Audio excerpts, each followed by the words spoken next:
Este evangelio inicia de una manera curiosa, pareciera como noticias de prensa. Dos titulares: muertos con su propia sangre a manos de Pilato, primera página. Y ahí debajo, terrible accidente, 18 muertos en la torre de Siloé. Creo que no se distingue mucho de cualquier titular de nuestros días, de lo que habla la gente, que si se robaron las elecciones, que si la guerra en Ucrania, que si lo que estamos leyendo todos los días, que si se escapó de la cárcel fulano. Y esos acontecimientos generan un cuestionamiento, como también a nosotros nos genera un cuestionamiento. ¿Será que es el principio del fin del mundo? ¿Será que ahora sí va a ser la tercera guerra mundial? ¿Será que ahora sí, yo qué sé, va a pasar en Colombia? Entonces es muy interesante este evangelio, porque Jesucristo nos da una pista para interpretar lo que sucede, para darle un juicio. Cuando digo juicio es una mirada, una lectura a lo que nos rodea. Y es muy interesante el tipo de acontecimientos, ¿no?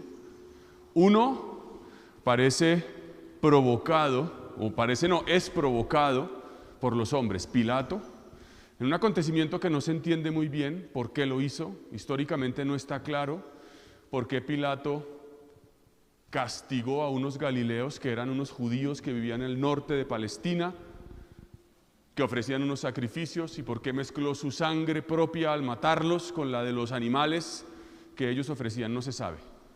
El caso es que es una crueldad propia del tiempo aquel, aunque el nuestro quizás tampoco en ciertas cosas se distingue mucho. Basta pensar en el aborto y no me vengan con historias de la crueldad absoluta de nuestro tiempo. Pero el punto ¿cuál es? ¿Por qué alguien hace eso? ¿Por qué me robaron? ¿Por qué alguien que tiene poder aplasta? ¿Por qué el ser humano hace cosas? Este es un primer ámbito de cuestionamiento, la libertad humana que puede ejercer acciones absurdas, inexplicables. Y el otro parece el que tiene que ver con los fenómenos naturales, ¿verdad? Una torre, una estructura arquitectónica que se cae y mata gente. ¿Por qué una inundación? ¿Por qué una enfermedad? Pareciera que están estos dos ámbitos: el mal producido por el hombre y el mal que parece simplemente habitar en el cosmos, en el planeta, y que también produce un mal, un dolor. Entonces están estas dos situaciones que son las que todos los días nos cuestionan. ¿Por qué mi marido hizo esto? ¿Por qué mi mujer? ¿Por qué mi jefe? ¿Por qué ¿Y por qué sucede lo que sucede? Entonces digo que Jesús nos ayuda a interpretarlo. ¿Cómo lo interpreta? Dice: ¿piensan ustedes que ellos, tanto los galileos sacrificados como los que cayeron bajo la torre, eran más pecadores que los demás? O sea, esto les pasó porque algo tendrían, ¿no? Esa era una lectura que había, ¿no? Si a uno le pasa algo malo es porque está pagando algo, un karma. Algo hizo malo para que le vaya tan mal en la vida. Y dice: no eran más pecadores que los demás. Pero si no se convierten ustedes, les pasará exactamente lo mismo. Ahí está el punto. Les digo que no, y si no se convierten, todos perecerán de la misma manera. O sea, ¿qué lectura nos ofrece Jesús sobre lo que sucede? Cuando tú leas el periódico, cuando te cuentan algo, terrible lo de Ucrania, ¿no? Como el que chismorrea la desgracia de otro, pobrecito. Es una palabra para ti y para mí. Y si no te conviertes, y si no me convierto, pereceremos lo mismo.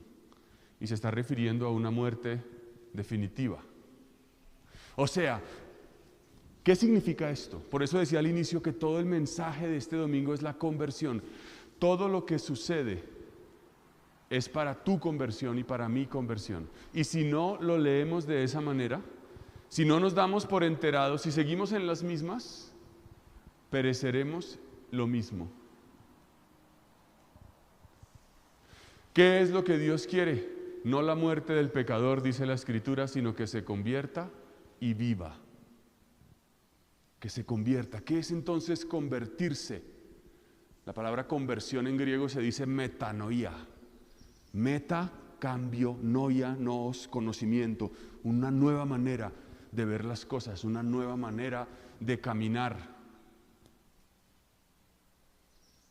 Transformar nuestra vida. Y eso es una cuestión de todos los días.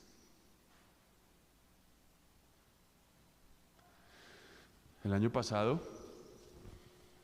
tomé un curso en el que explicaban cómo hacen los japoneses, especialmente los de Toyota, para ser tan buenos en calidad. Y tienen una mentalidad. Y la mentalidad es que no están buscando que les pongan la medallita de que bien lo haces. Gracias, Padre. Todo eso, sí, la medallita de que me adulen, sino buscando siempre el error. ¿Dónde está el error en este proceso? ¿Dónde está el problema en esta línea de producción? Y esa mentalidad que no se escandaliza frente a lo que va mal, sino que busca entenderlo para transformarlo, es una cierta mentalidad de conversión. Por ejemplo, eso es una conversión. ¿Qué actitud tengo ante la vida? La actitud de buscar que me digan que todo lo hice bien, o la actitud de encontrar mi verdad. ¿Dónde tengo que cambiar? ¿Dónde está mi pecado? En este problema de comunicación con esta persona, ¿dónde está lo mío? En este revés económico, ¿dónde está el problema? Y no simplemente justificarme, echarle la culpa a los demás, vivir como si Dios no existiera y pensar que puedo tapar el sol con un dedo. Y entonces, frente a esto, Jesús agrega una parábola preciosa, la de este viñador. Es muy linda. Una higuera que no da fruto, una higuera estéril. Y aquí me parece que conecta con la primera lectura de la misa, que dice que Moisés se encontró con una zarza estéril, una higuera estéril y una zarza estéril. Y ahí hay un misterio, ¿no? Pareciera que este viñador es Cristo, que este dueño de la viña es el Padre Dios, pero claro, no hay que pensar que el Padre es el malo y el Hijo es el bueno, o el Padre es el estricto y el Hijo es el misericordioso, porque el dueño de la viña dice: esto ya no da para más, 3 años aquí, corten esto. Y el hijo, no, el viñador, un momentico. O sea, no nos convertimos, porque estamos hablando de conversión. No nos convertimos. Seguimos en las mismas. Quizás tú y yo estamos en los mismos pecados de toda la vida, esclavizados del chisme, del rencor, de la pornografía, del licor, de la infidelidad, de la mentira.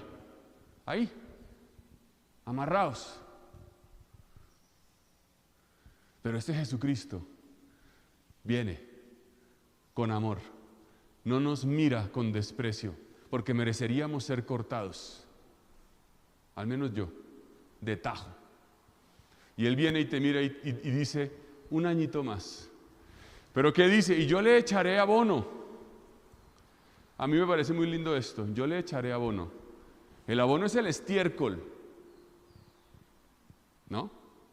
Eso es una paradoja muy interesante, que el estiércol de vida. Y te echa estiércol. A ver si el otro año sí. ¿Qué es este estiércol? Estas dificultades de tu vida. ¿Cuántas personas escucho yo en confesión que están ahí porque han tenido un problema? Si no, no estarían en la iglesia. Estarían pasando lo bueno, comiendo y bebiendo y viajando. y pensando en sí mismos. Pero muchas veces cuando viene la dificultad es que te acuerdas de Dios o que yo me acuerdo de Dios. Y eso es una bendición también, porque uno puede vivir como un necio, como un insensato, cuando no tiene ningún problema, pensando que la vida es como yo digo y que a mí nadie me mete los dedos a la boca. Y resulta que esa dificultad que tienes hoy, ese problema, esa adversidad, esa piedra en el zapato, eso que no entiendes, muy probablemente sea el estiércol que Dios está usando en tu vida para darte la conversión, la verdadera conversión. Porque como digo, la conversión no es, como lo digo tantas veces, 1, 2, 3 por mí, vine a misa, soy bueno. La verdadera conversión es entender dónde está mi pecado. Y finalmente entonces, esta conversión es producto de un Dios que nos ama. Aquí dice que el viñador, que es Cristo, intercede. Y en la primera lectura en la que Dios manifiesta su nombre a Moisés, Dios toma la iniciativa, Dios se le presenta en esta zarza ardiente a Moisés y le dice, Dios a Moisés, he visto la opresión de mi pueblo, he oído sus quejas, conozco sus sufrimientos, he bajado a librarlo de los egipcios, a sacarlo de esta tierra. Este Dios es el Padre también, que en el fondo esta palabra se cumple plenamente en Cristo, que es el nuevo Moisés, que ya no saca al pueblo de Egipto, sino nos saca a nosotros de la muerte. O sea, hay un Dios que nos ama, que te conoce, que sabe lo que estás sufriendo, que sabe cuál es hoy tu faraón, eso que no te deja salir, que no te deja ser feliz, que sabe cuál es la esclavitud que tienes, y viene y envía a su Moisés, a Cristo. Y para eso estamos aquí en misa como un pueblo, porque Dios sabe que no podemos, que eso de la conversión tampoco está siempre a nuestro alcance, que cuántas veces lo hemos intentado y no hemos podido. Y por eso celebramos este misterio. Cristo viene con su palabra a librarnos con su Eucaristía, a llevarnos a otro lado, a la libertad. Ese es el mensaje de hoy, la conversión. La conversión de un Dios que nos ama, que nos conoce, que nos espera y que también nos ayuda, que desciende hasta nuestro nivel. Creo que de nuestra parte abrir el corazón y reconocer dónde estamos, cuál es nuestra miseria y no engañarnos, no decirnos mentiras ni echarle culpas a los demás. En el nombre del Padre, del Hijo, del Espíritu Santo. Te puedo asegurar que no hay mejor regalo para cualquier persona que el ofrecimiento de una Santa Misa. Con el sacrificio de la Eucaristía damos gloria a Dios, le agradecemos por sus beneficios y suplicamos por las necesidades propias, por las de los seres que amamos y también por los difuntos. Todos estos beneficios con el ofrecimiento de una misa. Entérate de cómo puedes hacerlo visitando la página web de ACN.